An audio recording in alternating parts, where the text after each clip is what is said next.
আমার লেখা গানটা আমি গাচ্ছি এবং আমার লেখা গান শুরু দিয়েছি আমি।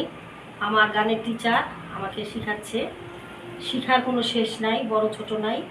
শিক্ষা যে শিখায় তাকে গুরু মানতে হবে, শিক্ষাগুরু তাকে সম্মান করতে হবে। কিন্তু আমার বয়সে ছোট হোক, কিন্তু আসলে অনেক বড়, আমার শিক্ষার দিক থেকে অনেক বড়।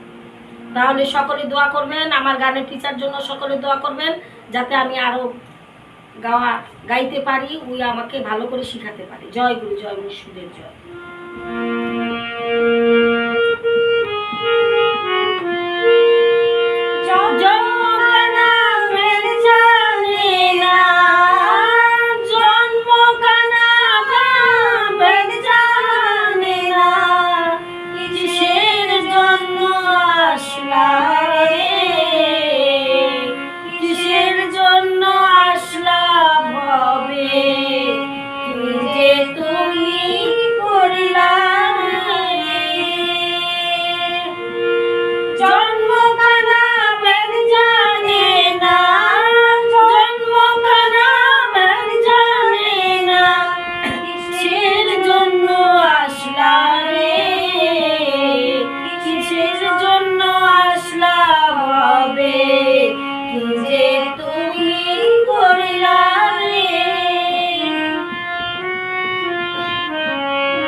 দিন থাকিতে